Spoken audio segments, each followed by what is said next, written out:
स्वागत है आप सभी का। और अगर आप लोग चाहें तो आप भी ढोल की इस थाप पर थोड़ा थिरक सकते हैं, क्योंकि जिसकी हम बात करने वाले हैं वो इस सबसे बड़े, इस धरती के सबसे बड़े लोकतंत्र का सबसे बड़ा उत्सव है। और इस उत्सव में आपको अपनी जिम्मेदारी, अपनी भागीदारी जरूर निभानी है। एक तो वोट देकर, और वोट देने से पहले ये तोल मोल कर कि आपका वोट सही व्यक्ति को जाना चाहिए, आपका वोट बर्बाद नहीं होना चाहिए। और तब जबकि हम आपसे गुजारिश कर रहे हैं, आपको ये बता दें कि आज 4 अप्रैल में हैं हम, और 4 जून को ये क्लियर हो जाने वाला है कि देश की सत्ता किसके हाथों में जाने वाली है। और तब ऐसे में हर एक जगह, हर एक सीट पर पहुंचकर हम ये नापेंगे, जोखेंगे और ये जानकारी जुटाएंगे आपके लिए कि क्या कहता है ग्राउंड का मूड, क्या कहता है अंडर करंट। वो बातें जो नेताओं के मुंह से आप सुन रहे हैं, क्या वो वाकई ग्राउंड में भी प्रतिध्वनित हो रही है, या बहुत सारी बातें ऐसी हैं जो हवाई हैं। कौन सी बातें वो हैं जो नेता कह रहे हैं और उनका ग्राउंड कनेक्ट है, और कौन सी बातें ऐसी हैं जो असल में जिनका कोई आधार नहीं दिखाई दे रहा है। इस पर हम बातचीत करेंगे। तो लीजिए इलेक्शन न्यूज की भरपूर मात्रा टाइम्स नाउ नव भारत पर, क्योंकि अब शुरू हो रही है इलेक्शन यात्रा। और इलेक्शन यात्रा जब शुरू हो रही है तो आपको ये भी बता दूं, इन मेहमानों से आपका परिचय कराने से पहले, जो हमारे साथ यहाँ इनॉग्रल एपिसोड में हिस्सा लेने के लिए पहुंचे हुए हैं, कि इलेक्शन यात्रा में किस किस तरीके की तैयारियां लगी हुई हैं और कैसे यहां से आप तक जो इन्फॉर्मेशन पहुंचेगी वो फुल प्रूफ होगी, सटीक होगी। जरा ये रिपोर्ट देखिए, उसके फौरन बाद लौटते हैं।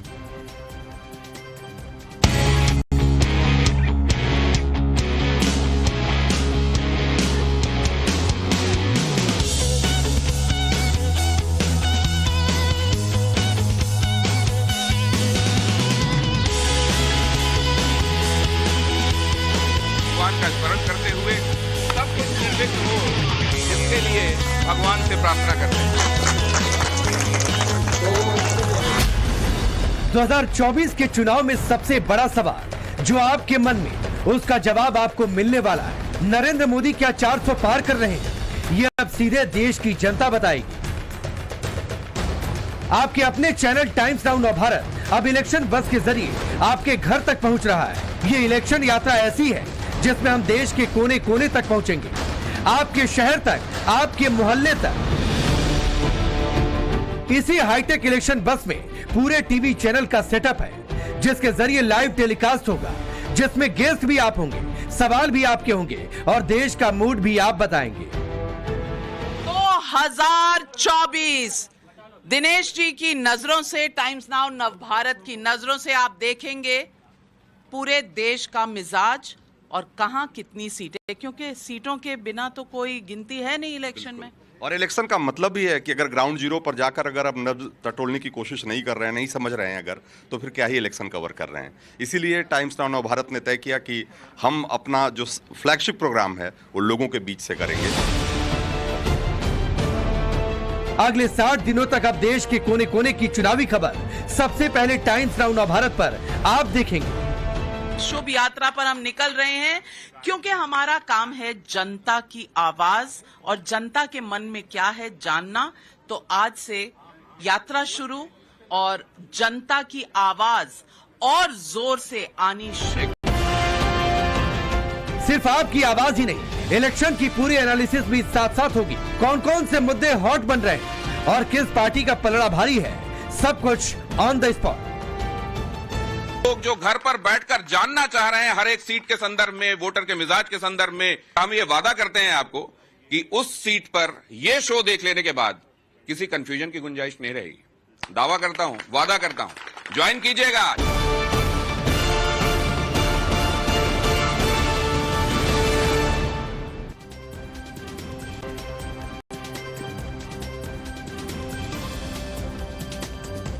नरेंद्र मोदी की अगुवाई में भारतीय जनता पार्टी 400 पार का दम भर रही है। नरेंद्र मोदी ताबड़तोड़ चुनाव प्रचार कर रहे हैं। नरेंद्र मोदी परिवारवाद और भ्रष्टाचार पर हमला बोल रहे हैं, लेकिन इधर दूसरी तरफ जो एक गठबंधन है उसका क्या हाल है। इंडी गठबंधन, जिसको इंडी अलायंस के नाम से आप जानते हैं, वहां तो हाल ये है कि कई जगहों पर असल में दल तो मिल गए लेकिन दिल मिल ही नहीं पाए। और दलों की बात तो छोड़ दीजिए, अगर दलों के भीतर भी हम देखें तो ये देखने को मिल रहा है कि भागम भाग मची हुई है नेताओं में, और नेताओं को यह समझ में नहीं आ रहा है कि होने क्या वाला है। एक का नाम अनाउंस होता है टिकट के इस बार के दावेदार के तौर पर, वो जाकर नॉमिनेशन फाइल भी कर देता है। इतने में पता चलता है नहीं ये नहीं, नेताजी ने तो असल में किसी और का नाम इसके लिए प्रस्तावित कर दिया है। कंफ्यूजन है, जबरदस्त कंफ्यूजन। तो होने क्या वाला है? क्या वाकई 400 पार होने वाला है? क्या नरेंद्र मोदी वाकई इस बार जीत की हैट्रिक लगाएंगे, या असल में हाल इंडिया शाइनिंग वाला भी हो सकता है, जैसा बहुत सारे लोग दावा कर रहे हैं? पहले रिपोर्ट देखिए।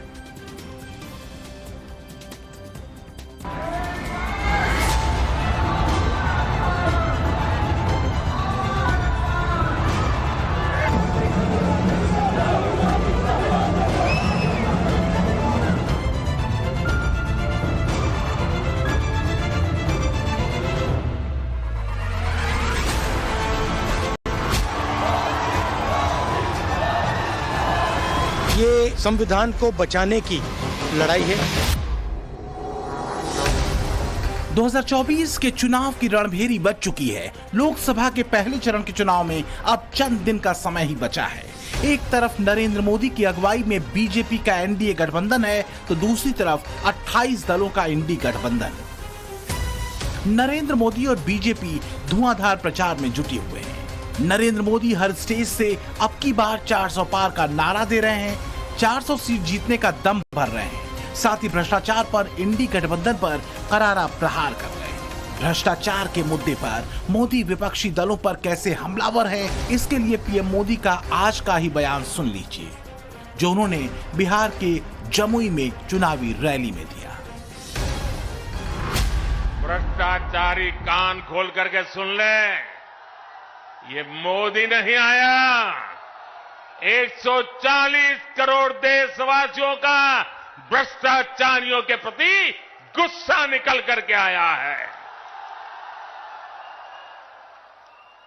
और इसलिए ये मोदी के खिलाफ अनाप शनाप पता नहीं क्या क्या बोलते हैं। साथियों, मैं कहता हूं, भ्रष्टाचार हटाओ। मोदी कहता है भ्रष्टाचार हटाओ, वो कहते हैं भ्रष्टाचारी बचाओ। दूसरी तरफ इंडी गठबंधन के नेता मोदी की इमेज को निशाना बना रहे हैं, ब्लेम गेम में लगे हैं, बात बात पर मोदी को कोस रहे हैं। लोकतंत्र खतरे में है, ऐसा नैरेटिव बनाया जा रहा है। विपक्ष के तेवर मोदी को आंख दिखाने वाले हैं। ये संविधान को बचाने की लड़ाई है। एक तरफ कांग्रेस पार्टी और इंडिया अलायंस लोकतंत्र के लिए लड़ रहे हैं, संविधान के लिए लड़ रहे हैं, और दूसरी तरफ प्रधानमंत्री मोदी जी, अमित शाह जी और बीजेपी के लोग, आरएसएस के लोग संविधान को और लोकतंत्र को खत्म करने में लगे हुए हैं। इन बयानों से साफ साफ दिख रहा है कि इंडी गठबंधन अभी पैनिक में है। मोदी की गारंटी को चीनी माल तक बताया जा रहा है। मैच फिक्सिंग का आरोप लग रहा है कि हार के डर से बीजेपी सीबीआई, ईडी और आईटी का इस्तेमाल कर विपक्षी नेताओं को जेल में डाल रही है।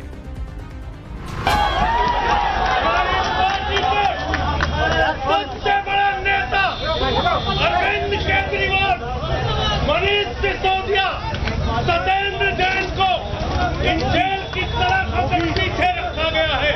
मुझे पूरा भरोसा है कि जेल के ताले टूटेंगे। क्या एक अकेला मोदी विपक्षी गठबंधन पर भारी पड़ रहा है? विपक्षी नेता आरोप तो लगा रहे हैं, लेकिन अभी तक पूरा गठबंधन एकजुट नजर नहीं आया है।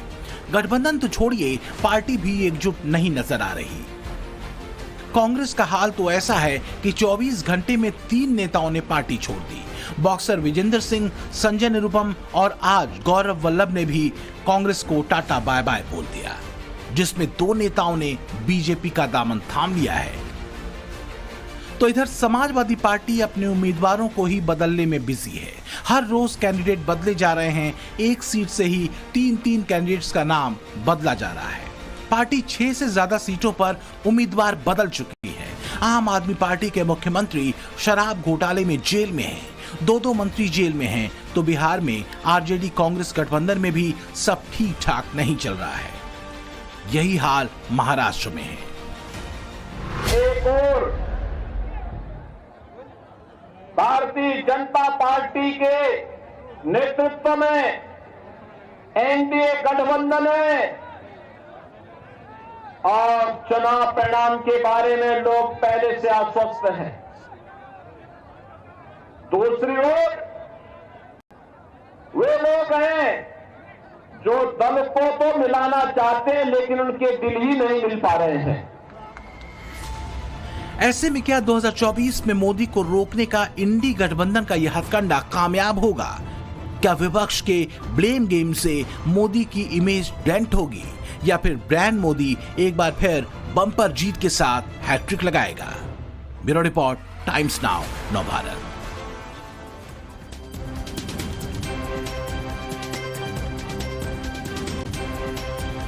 तो इससे पहले देखिए यहां पानियों का आदान प्रदान हो रहा है और रविंदर नेगी जी मेरे इधर हैं। इधर देखिए अजय वर्मा जी को पानी दे रहे हैं। क्या वाकई पानी पिलाएंगे इलेक्शन में भी? ये मैं समझने की कोशिश करूंगा। पहले मेहमानों से मैं परिचय करा देता हूं और उसके बाद मैं ये पूछूंगा जरा यहां मौजूद जनता से कि क्या लोकतंत्र, सबसे बड़े लोकतंत्र का सबसे बड़ा उत्सव ऐसे मनाया जाएगा? लेकिन उससे पहले जरा मैं परिचय करा दूं आपका। अजय वर्मा यहां कांग्रेस की तरफ से अपनी बात करने के लिए मौजूद हैं। संजीव कौशिक जी हमारे साथ मौजूद हैं जो कि असल में पॉलिटिकल एनालिस्ट है, लेकिन उनका इंक्लिनेशन आम आदमी पार्टी की तरफ है, किसी से छुपा हुआ नहीं है। रविंदर नेगी, रवि नेगी के नाम से जाने जाते हैं। भारतीय जनता पार्टी के तरफ से एक बार विधायकी में ताल भी ठोक चुके हैं दिल्ली के दंगल में। अब नीजेश जी हमारे साथ पॉलिटिकल एनालिस्ट चर्चा में जुड़ रहे हैं। Last but not the least, सबसे असल में कहा जाता है कि जो सबसे महत्वपूर्ण, सबसे आखिर में जिक्र उसका और चर्चा की शुरुआत भी उनसे करूंगा। लेकिन पहले मुझे जरा बता दीजिए एक बार, आप सबका भी सवाल लूंगा, लेकिन क्या इस जोश के साथ आप लोग चर्चा में हिस्सा लेने वाले हैं? सबसे बड़े लोकतंत्र का सबसे बड़ा उत्सव इस जोश के साथ होगा क्या?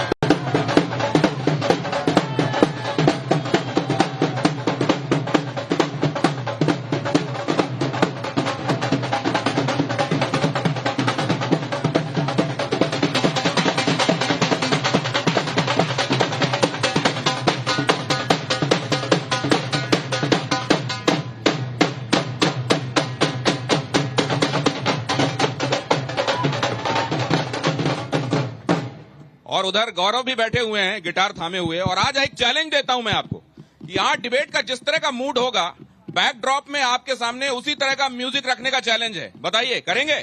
चलिए, चैलेंज एक्सेप्टेड। तो यहां पर अब आइए इस चर्चा को शुरू करें। 2 महीने बाद, ठीक 2 महीने बाद इस बार वोटर्स का मिजाज क्या है? किसको मिलने वाली है सत्ता की कुंजी? अब नीजेश जी से शुरुआत करते हैं इन तथ्यों के साथ। किन तथ्यों के साथ वो अपनी बात को मजबूती देते हैं, जरा वो भी सुनिएगा। क्या होने वाला है सर, दिखाई दे रहा है कुछ? 4 अप्रैल 4 जून, तीसरी टर्म, तीसरी महाशक्ति। विश्व में भारत तीसरी महाशक्ति के रूप में अपनी यात्रा शुरू करने वाला है ठीक 4 जून 2024 से। दिनेश जी, इसमें आप किसी को किसी तरह का कोई संदेह नहीं है। 5 पॉइंट्स, क्यों ऐसा लग रहा है आपको? आप देखिए गरीबी रेखा से, और ये मैं सारे वो आंकड़े बता रहा हूं जो किसी भारत की, ऐसा नहीं कि मुझे भारत की एजेंसी पे विश्वास नहीं है, लेकिन जिस तरीके की एजेंसियों पर सवाल उठाए जाते हैं और जिन एजेंसियों पर विशेष विश्वास किया जाता है विदेशी एजेंसियों ने, अगर वो एजेंसियां द इकोनॉमिस्ट हो या वो एजेंसियां मूडी हो जो पूरे विश्व भर में विश्व के तमाम देशों की आर्थिक स्थिति का खुलासा करती है। जब आप ये कर रहे हैं तो आगे तैयार कर रहे हैं, इनके पास बहुत सारे डेटा होंगे। अरे मैं तो कहता हूं कि डेटा पे बात करें तो बहुत अच्छी बात है। ये जुमले पर बात करते हैं। ये गरीबी बढ़ रही है गरीबी बढ़ रही है तो एक बात बताइए, दिल्ली में शराब पर कितना वैट था और पेट्रोल पर कितना वैट था? आज इतना बता दीजिए बस। 80 करोड़ हिंदुस्तानियों एक बात नहीं, एक सवाल था ना। 80 करोड़ एक सवाल, अगर एक सवाल था, 1% वैट किया गया शर्म आती है और पेट्रोल पर कोई वैट नहीं घटाया गया। ये थी दिल्ली की सरकार, और मैं जानबूझ के बोल रहा हूँ, थी जानबूझ कर कह रहा हूँ। नैतिक, अपना नैतिक जो उनकी नैतिकता थी वो खो दी उन्होंने सरकार में। जैसे आपने गुगली डाल दी, आपने सवाल भी पूछ लिया, फिर जवाब भी नहीं लिया, आगे बढ़ गए। अरे जवाब तो ले लीजिए। संजीव कौशिक जवाब देने को उसी समय तैयार है, हाथ के हाथ लीजिए सवाल का जवाब। एक सेकंड आ रहा हूँ सर, सवाल का जवाब, इसी सवाल का जवाब। जी बताइए, ये आंकड़ों वैट के संदर्भ में बताइए, ये आंकड़ों की शराब बात या करेंगे। पेट्रोल बताइए। ये आंकड़ों की बात करेंगे, लेकिन जिस देश में 80 करोड़ हिंदुस्तानियों को 5 किलो अनाज पर जिंदा रखा जाएगा, उनके आंकड़ों की बात पर और पेट्रोल पर वैट कितना था ये बता दीजिए। नहीं देंगे दिनेश गौतम, कम से कम इज्जत से जवाब नहीं देंगे। सवाल किया गया है संजीव कौशिक, वो कह रहे हैं स्पेसिफिक जवाब दीजिए, point to point. Point to point ही हम जवाब दे रहे हैं। दिए ना, जो मामला कितना अदालत था? में है उस पर क्या चाहते हैं, यहाँ बात करेंगे हम। शराब पर वैट हिंदुस्तान की कितना जनता घटाया ये बात गया, जानती है कि आप जो शराब काम पर कर रहे वैट हैं, कितना घटाया गया। और इत्तेफाक से 400 पार ऐसे करेंगे। आप निजेश जी, इत्तेफाक से हम जहां पर खड़े हुए हैं वहां पर मॉल में बगल मॉल में है शराब की, लेकिन वो मॉल वो दिनेश जी, वो मॉल irrelevant हो गया था क्योंकि नशे में कदम बहक हर जाएंगे। नुक्कड़ रुक पे जाइए, दुकान खुल गई मैं थी। जरा अजय वर्मा जी के पास आना चाहता हूं ये समझने के लिए कि अजय जी पहले जरा एक ओवरव्यू लेते हैं और उसके बाद आ जाएंगे दिल्ली पर। ओवरव्यू मेरे को ये बताइए, 400 पार का एक फिगर उधर से दे दिया गया है, कांग्रेस की तरफ से कोई फिगर तो कम से कम कहा जाता। देखो दिनेश जी, आपने पूरे देश में देखा, आप कुछ भी कहिए, हाँ। कहा तो ये भी गया था 15 लाख आएंगे 2014 में जब महामानव आए थे, कहा ये भी कहा था 2 करोड़ नौकरी हर युवा को मिलेगी। अभी डाटा की बात कर रहे थे, बेरोजगारी का ताजा डाटा जो हिंदुस्तान का आया है, देश का 84% नवयुवक बेरोजगार उसमें पाया है। ये मैं नहीं कह रहा, ये भारत का डाटा कह रहा है। जरा जवाब दीजिएगा, 84% युवक हाँ, बेरोजगार है। अभी जवाब नहीं, अभी जवाब नहीं, अपनी बात पूरी और कीजिए। आपको हाँ, देखें, हाँ। दूसरा डाटा आया है वर्ल्ड हंगर इंडेक्स का, जहां वादा किया गया था मित्रों सबको नौकरी और सबको व्यापार मिलेगा, लेकिन दुर्भाग्य इस देश का, इस भारत के देश का, देव धरती का, देवताओं की भूमि का, कि 80 करोड़ लोगों को 5 किलो अनाज पे आश्रित कर इसलिए कर दिया। हिटलर का जो राजा था, वो जर्मन का था ना शायद, हिटलर जर्मन का था ना शायद, उसका एक उद्देश्य था, जनता की उत्सुकता सर 2 सेकंड, आजा, हाँ, उसका एक उद्देश्य ये था कि जितनी देश में ज्यादा आबादी हो, ज्यादा से ज्यादा लोगों को केवल अनाज और भूख तक ही सीमित कर दो। अगर काम दे दिया तो सवाल करेंगे तो सरकार गिरेगी। 4 लोगों को पूरा व्यापार दे दो और बाकी लोगों को 5 किलो अनाज दे दो। सर अब मुझे अभी ये आंकड़ा 80 करोड़ है, 24 में ये आंकड़ा 1 अरब हो जाएगा। 84, ये 24 करोड़ बोला आपने?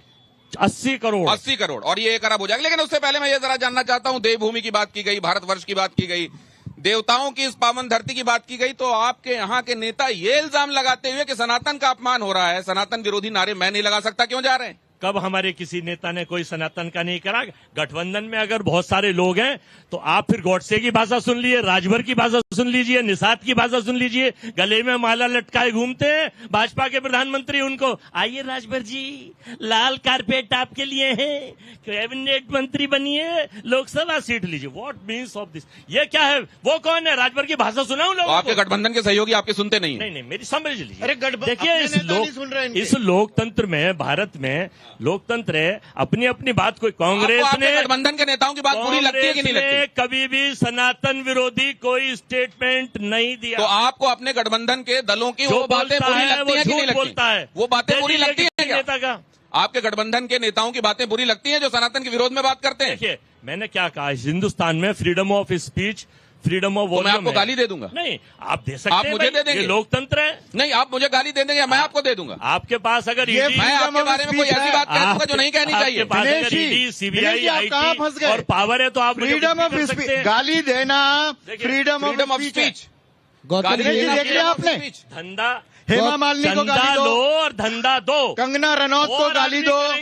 आप अगर करेंगे तो ये रासलीला है, महिलाओं का अपमान तो करना है, इनकी फितरत है, महिलाओं का अपमान करते हैं हमेशा। रेड्डी जो लौट, इसका जवाब दे दीजिए। जिस देश में महिलाओं को पूजा जाता है उस देश में ये लोग महिलाओं का अपमान करते हैं। जरा इसका जवाब बताइए, कंगना के ऊपर ये बोलते हैं, हर महिला के बारे में उठपटांग ये बोलना इनकी आदत है, महिलाओं का सम्मान करने नहीं जानते। ये महिलाएं मौजूद हैं, क्या कह रही हैं? इनके घर में भी महिलाएं हैं क्या? इस तरह की भाषा आप अपनी महिला के लिए बोलते हैं क्या? आप जवाब ले लीजिए। ब्रजभूषण सिंह ने तो गले में माला पहनाई थी, आप तो दिल्ली में साक्षी मलिक के पास गए थे, सड़कों पे सुना, हिंदुस्तान का 196 कंट्रियों में गोल्ड मेडल लाके पोडियम पे गोल्ड मेडल लाई थी। वही विजेंदर सिंह है कहाँ?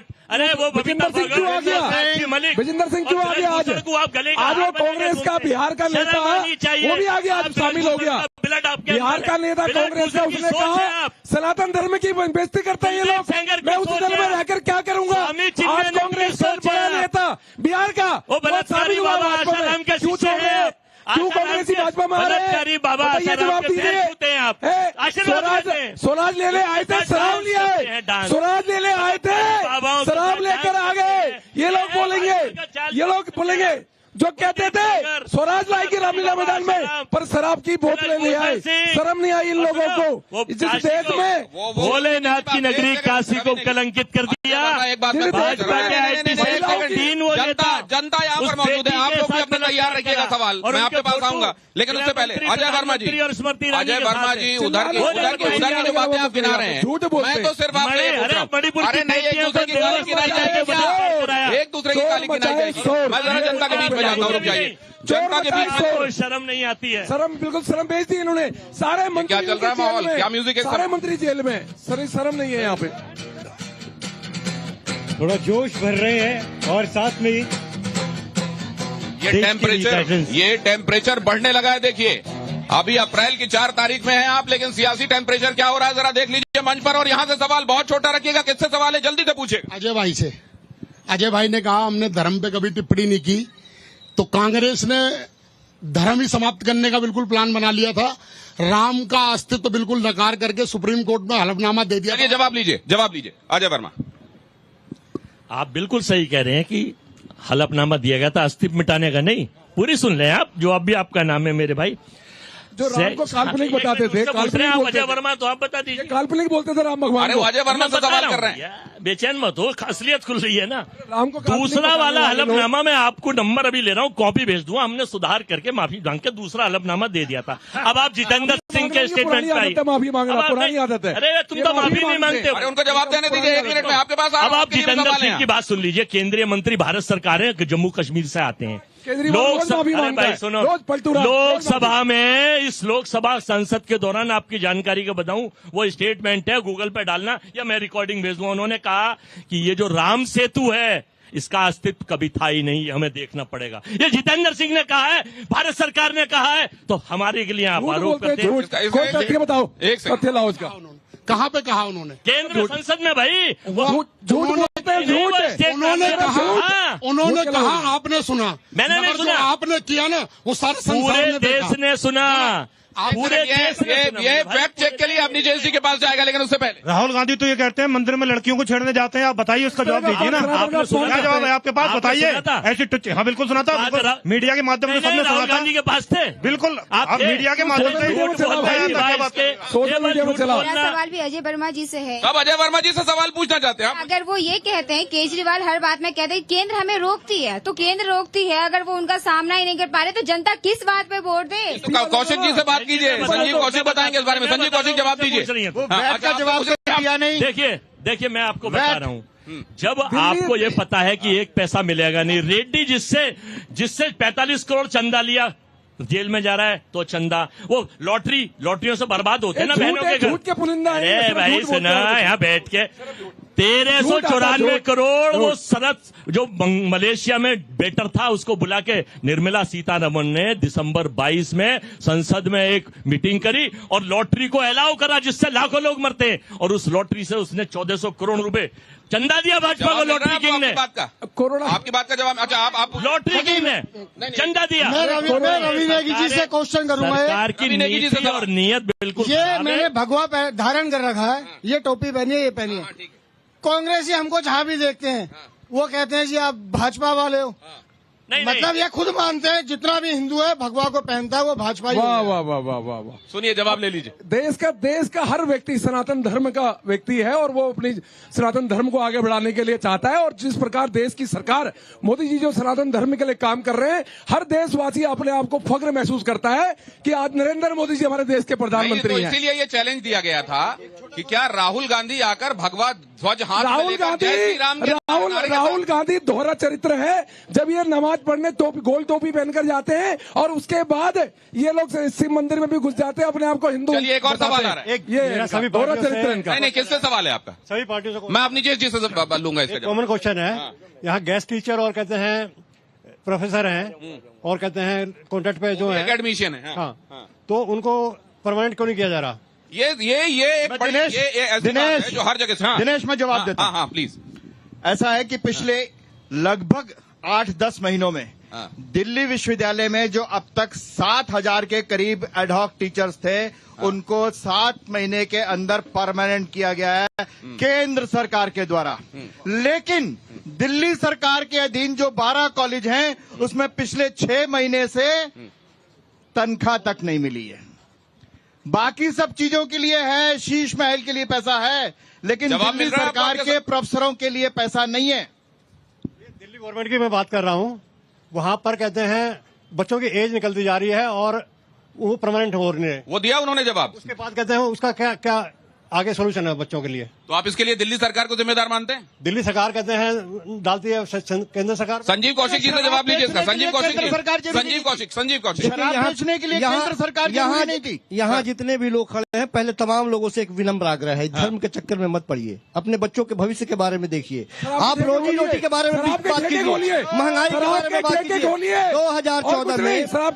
2014 में जब देश के प्रधानमंत्री जी आए थे, बड़े बड़े होर्डिंग लगे थे यहाँ पे, बड़े बड़े होर्डिंग लगे थे कि बहुत हुई महंगाई की बार, अब की बार मोदी सरकार, बहुत हुई भ्रष्टाचार की बार, अब की बार मोदी सरकार। एक बार पूछिए तो सही, एक बार नहीं। आपने कहा धर्म के चक्कर में मत पड़िए। चक्कर समझते हैं क्या धर्म को? हिंदू घर में बच्चे हैं, आप हमारा धर्म बच्चे हैं कर सकते हैं। आप दिल्ली में जब आपके घरों आप किसी इस्लाम माने से बोल सकते हो, आप बोल के दिखाइए। अगर आप वो कह रहे हैं इस्लाम के मानने वाले से आप कह सकते हैं धर्म के चक्कर में मत पड़ो। कलम नहीं कर दिया जाए तो बता देना। फिर मैं दोबारा दोहरा रहा हूँ, सर कलम कर दिया जाएगा अगर आप इस्लाम के बारे में बोल के दिखा दो। ऐसे आपके मौलवी से बोल दो, किसी मौलवी से बोल दो, जहाज दिखाया जा रहा है, आपके पैसे निकाले जा रहे हैं, उसके बारे में बात कीजिए। अपने बच्चों के बारे में बात कीजिए, अपने भविष्य के बारे में बात कीजिए, महंगाई के बारे में बात कीजिए, रोजगार के बारे में बात कीजिए, शिक्षा के बारे में बात कीजिए, इसके बारे में बात कीजिए। जब कभी भी आपको धर्म के चक्कर में उलझाया जाएगा, आपके जेब में एक बड़ा महत्वपूर्ण सवाल जनता को ये बात बड़ा महत्वपूर्ण सवाल वापस मैं पोडियम की तरफ जा रहा हूं, क्योंकि सवाल इतना मौजूद उठाया गया है और जबरदस्त उठाया गया है। जब अभी संजीव कौशिक जी ने कहा कि धर्म के चक्कर में मत पड़ो, तो नीचे से ये सवाल पूछा गया जनता की तरफ से, हर एक धर्म के मानने वाले को आप ये कह सकते हैं क्या कि धर्म के चक्कर में मत पड़ो? हम तमाम उन धर्म के, इस तरह से धर्म का जो बाजारीकरण करते हैं, सबके बारे में बात कर रहे हैं, किसी एक के बारे में बात नहीं कर रहे हैं। हम किसी एक के बारे में बात नहीं कर रहे हैं, हम सिर्फ ये कह रहे हैं कि आप पहचानिए अपने आप को। वो कह रहे हैं आप अपने भविष्य को पहचानिए, आप अपील कीजिए, में मत पड़िए। मैं बता वो कह रहे हैं आप अपील कीजिए, आप किसके लिए कह रहे हैं? नहीं, मैं एक मिनट फिर दोबारा मेरी बात क्लियर हो जाएगी। कोई कंफ्यूजन है तो क्लियर हो जाए, कोई कंफ्यूजन है तो क्लियर हो जाए। मैं सिर्फ ये कह रहा हूं कि किसी भी राजनेता के द्वारा जब आपके सामने धर्म की बातें की जाती है, वह आपको मूल मुद्दे से भटका रहा है। हमें राम भी चाहिए, लेकिन उससे पहले हमारे पेट में रोटी चाहिए। इस चीज को ध्यान में रखें, राम भी चाहिए और रोटी भी चाहिए। पहले रोटी चाहिए, उसके बारे में बात कीजिए। आप आपके जेब से पैसे निकाले जा रहे हैं, बार बात। मैं अभी आ रहा हूँ, दूसरे राउंड में आपके पास आऊंगा और आपका मंतव्य ये तालियां जब आपने बजाई तो क्या संजीव कौशिक जी के समर्थन में आप तालियां बजा रहे हैं कि हमें राम भी चाहिए और रोटी भी चाहिए? क्या इस बारे में आप ताली बजा रहे हैं? क्या कह रहे हैं? आपसे जानूंगा, लेकिन पहले आप दीजिए जल्दी। रोटी नहीं चाहिए, पहले बताइए सबको रोटी चाहिए। संजीव कौशिक आइए। मैं आप लोगों के सामने बिल्कुल स्पष्ट कर दूं, अगर ये जिस तरीके से कह रहे हैं कि हमें सिर्फ अपनी रोटी पर है, तो 1857 की क्रांति में जिसमें गाय की चर्बी को लेकर के हुआ था, क्रांति हुई थी, वो क्रांति ना होती, वो भी अपनी नौकरी कर रहे होते। 10 सालों मंगल पांडे बहुत अच्छी नौकरी कर रहा होता, तो लेकिन सुनिए, देखिए मैं आपके बीच में नहीं बोलता हूँ, आपके बीच में के ऊपर उसने दारू पर 1% पेट्रोल पे कितना दारू पे पहले बताओ, पहले बताओ, जब उसका सवाल का जवाब लेके आओगे तब बोलना। मैं आपको बता देता हूँ, अजय वर्मा जी ने कहा है, अजय वर्मा जी की पार्टी के कर्नाटक कांग्रेस के कार्यकारी अध्यक्ष और इस समय नेता, वहाँ पर मंत्री। एक सेकंड सर, एक सेकंड मैं उनको शांति कराना चाह रहा हूँ। संजीव कौशिक जी वो एक बात कह रहे हैं, आप उसको ओवर पावर क्यों करना चाह रहे हैं? आप सुन लीजिए आप अपनी बात। और दूसरी ये बताइए कि जब इफ्तार में हिस्सा लेने के लिए कहीं कोई जाता है, क्या वहां पर भी आप कहेंगे कि ये सब बंद कीजिए? आइए रोटी पे ध्यान दें। मैंने बंद करने के लिए नहीं कहा, मैंने किसी को बंद करने के लिए नहीं कहा। मैंने कहा कि राजनेता जब आपके दरवाजे पे जाए तो उनसे पूछिए, राजनेता जब आपके दरवाजे पे जाए तो पूछिए उनसे, रोजगार के बारे में पूछिए, महंगाई के बारे में पूछिए, पानी के बारे में पूछिए, बिजली के बारे में पूछिए, स्कूल के बारे में पूछिए, नेताओं से धर्म के बारे में मत पूछिए। इस बारे में अजय वर्मा क्या कहते हैं, जरा आपके साथ खड़े हुए, जरा इनका भी एक सेकंड, एक सवाल भी पूछ लेने दीजिए मुझे। किससे पूछना चाहते हैं? सही, मैं पूछ लेता हूँ। बात मैं आप लोगों के सामने रखता हूँ। कर्नाटक कांग्रेस के कार्यकारी अध्यक्ष एक समय में, जिस समय इससे सरकार नहीं बनी थी और इस समय में वर्तमान में मंत्री, उन्होंने कहा हिंदू शब्द का अर्थ इतना गंदा है कि मैं आपको बता भी नहीं सकता। जब दयानिधि स्टालिन ने कहा, तो उदयनिधि स्टालिन ने कहा, तो इनके कार्ति चिदम्बरम ने क्या कहा? नहीं, खड़गे जी के सुपुत्र ने कहा नहीं, ठीक कहा उन्होंने, कुछ तो कमियां ही है ना, तो बिल्कुल ठीक ही कहा उन्होंने। खड़गे जी ने कहा अगर नरेंद्र मोदी जी दोबारा आ गए तो इस देश में सनातन धर्म का राज आ जाएगा। ये सब आपके नेताओं ने कहा हुआ है हिंदू धर्म के बारे में। वो तो कह रहे हैं कि कांग्रेस वाले नहीं कहते, सिर्फ एक धर्म के बारे में। जवाब दीजिए, ये है माइक आपके पास। सारे जवाब जो सारे आपने जो सवाल पूछा जवाब ले लीजिए। राम मंदिर जाने का समय नहीं था, जवाब ले लीजिए प्लीज। हाँ देखिए, इस देश में वर्तमान सरकार में माननीय नरेंद्र मोदी जी नेता हैं, अमित शाह जी नेता है, ये मोहन नत्थू फकीरा भी नेता है। किसे जानते हैं लोग? मोदी के नाम पे वोट मिलता है ना मिलता है? नहीं, सुन लो, चिन्मयानंद स्वामी के नाम पर और आसाराम बाबू के कपड़े पहनकर ये उनके चरण छूने वाले लोग, बलात्कारी बाबाओं के चरण छुओगे? ऐसे हिंदू धर्म बचाओगे कि बेटियों से बलात्कार करेंगे? शिष्य बनोगे क्या? ऐसे शिष्य बनोगे क्या? ये क्या कह रहे हैं? चिन्मयानंद स्वामी को चरण छूते हो आप लोग, आसाराम को पैर छूते हो आप। बोलो हाँ, बोलो छूते हो नहीं छूते हो? क्या कह रहे हैं? डांस करते हो उनके साथ ये लोग। तो ऐसा बलात्कारी बाबा, सरस्वती के पैर नहीं छूने चाहिए। ऐसा संस्कारी बाबा चाहिए हमें जो बलात्कार करे बेटियों के बहनों के साथ। ये तो निहायत गलत बात है अजय वर्मा जी। आप लोगों का नाम लेके पूरे के पूरे धर्म के धर्मगुरुओं के लिए कहते थे, गलत है। आपको कब दिखाई दिया कि वो किसके पैर छूने जाते हैं? ये इनकी शिष्य बता रहा हूँ। बाबा के बारे में अपमान करते हैं लोग, आपको कैसे पता लोग? ये देखिए, दिखाऊं कौन कौन डांस कर रहा है मंच पे? ये इनकी सोच है। दिखाऊं फोटो लो, देखो आप ये कह रहे हैं कि कोई भी धर्म गुरु है उसके पैर नहीं छूने चाहिए, सब आडंबरी हैं। के पैर छुएंगे? ये कैसे कौन तय करेगा? ये वो किसके पैर छूने जाते हैं, कैसे तय होगा? वो किसके पैर छूने जाते हैं, वो कैसे तय होगा? जी आसाराम बाबू के लिए अब मैं इनका जवाब दे दूंगा। अविनेश जी योग्य आदमी है। छोटी सी बात कह रहा हूँ आपसे, जवाब जवाब ले लीजिए। खड़गे जी को अपना नथुराम मत कहिए आप। देखिए अब आपका जवाब ले लीजिए। आपकी पार्टी के अध्यक्ष, हमारी पार्टी नहीं, मैंने आप क्यों आप खड़गे जी ने बताइए? पार्टी के अध्यक्ष को नथु सिंह कहते हैं। हमारे राष्ट्रीय अध्यक्ष ने, ना राहुल गांधी जी ने, ना प्रियंका जी ने, ना सोनिया जी ने, ना उसने। अध्यक्ष के लिए आप मोहन नत्थू कोई कुछ कहता रहे तो वो कांग्रेस पार्टी नहीं कहती है। तो आप एजेंडा चलाते हैं। आपके जो सहयोगी हैं वो कहा था ना, ये लोग हमारे सहयोगी वो अपने विचार क्या कह रहे हैं? किसी भी धर्म को अपमानित हम नहीं करते। सोच इनकी ये गंदी सोच। हम किसी गंदी सोच नहीं, ये एजेंडा चलाते हैं। किसी भी ये गॉडसे की विचारधारा को बन पाते हैं इस देश में। महात्मा गांधी की हत्या कराते हैं जो देश का बापू था। अरे भाई इस देश में गांधी का देश है, गांधी की चलेगी। आप ब्लैंकेट स्टेटमेंट क्यों दे रहे हैं? आपके ठेके खोल रहे थे साहब। एक सेकंड सर, आप इधर आ जाएं प्लीज, अपनी जगह पर आ जाएं। आपने ये जो बातें यहाँ मंच से कही गई हैं ये बहुत अच्छे से सुनी है। अब इसके बाद आपका कोई सवाल है तो जरूर आपने तैयार रखिएगा। मैं 1 मिनट में आपके पास आने वाला हूं, लेकिन रविंदर मैं आपसे एक समझना चाहता हूं। अब थोड़ा दिल्ली स्पेसिफिक बात भी मैं करना चाहता हूं। दिल्ली में ये केजरीवाल की गिरफ्तारी के बाद अभी क्या मूड है और 7 सीटों का क्या होने वाला है?